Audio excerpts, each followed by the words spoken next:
You are watching a theft in progress. These two thieves stole over $500 worth of TCG product from my game store.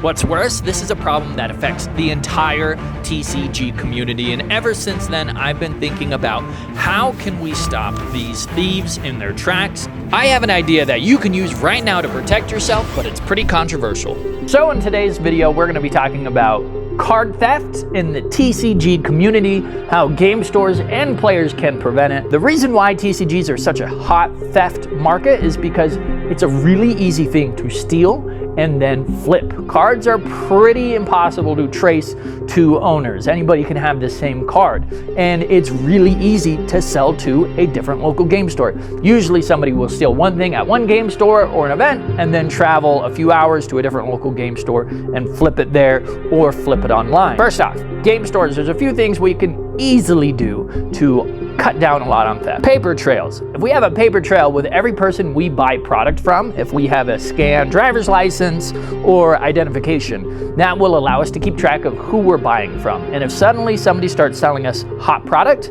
we can easily cover our butts and give information to the people who need it, or even police.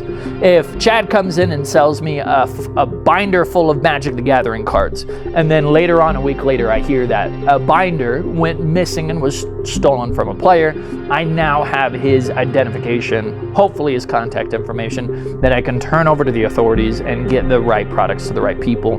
It will discourage people from selling it to us because they'll realize, oh shoot, this is a traceable transaction.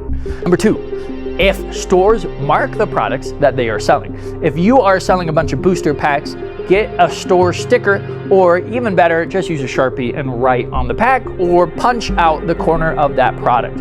Have a distinct way to symbolize this is your store that's selling it to a person. If you're just labeling the packs and the boxes, it's not going to diminish the value of that item. And what it will discourage from is somebody stealing that pack and then going to a different game store and then reselling that pack. They will have to open that pack. Usually when you open a pack, you lose value. Sometimes you might pull a really cool card, but generally the cards in that pack are not worth the same price as the pack itself. So if a thief steals 100 packs, but every pack is marked, they're going to have to crack all 100 packs, and out of those 100 packs, they might only get 5 cards that are actually worth going through the hassle of flipping, and the rest of that is just going to end up in the dumpster. Really sad for that game store, but at the end, all that work that thief had to go to is going to be pretty discouraging for the minimal profit that they're going to get from it. Paper trails and marked packs, great way for game stores to discourage thievery. Of course, having good staff that are trained and keeping an eye on people while they're playing, having a good community will do it. Third off, we need a communication structure. We need to have a Facebook or a Discord that we, as all game stores, can be in touch with each other and players, so we can keep tabs on what's happening in the community. If some cards go missing at some game store in Utah, I should be able to know about it. That will really discourage theft. That will make it impossible for any thief in the nearby area to try to flip that product, because I will be aware of it and I will not be purchasing anything like that at my store. What can we do as players? Marking your own cards. This might be a hot take, but if you have cards that you personally love, if you have a deck that you never want to sell, take the card out of the sleeve and mark the back of the card and put it in the sleeve, or even mark the front. Thieves will not want to steal marked cards because that is very traceable and very easy to identify. If these cards are marked, any game store will be able to identify it in an instant and realize that this is the thief and they need to be reported to the police. So if you have special cards to you, find a way to mark them. People might not like that because it destroys the value. Sure, understandable.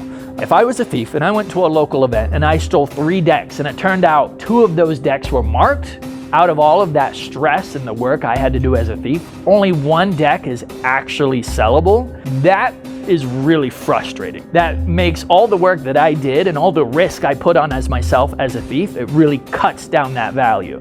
We can be more secure with our stuff. Only take what you need to your events. Don't bring your whole entire collection to events. That just makes you an easy target. Communication, working with other game stores, and being part of this TCG theft prevention community will be fantastic. Speaking up, if you see anything, if anybody is trying to sell you products, just keep notes of it. If you're gonna buy something secondhand from somebody, from a Facebook page or something, again, keep their contact information, because if it turns out a week later somebody realized all these cards were missing, you can be able to trace that.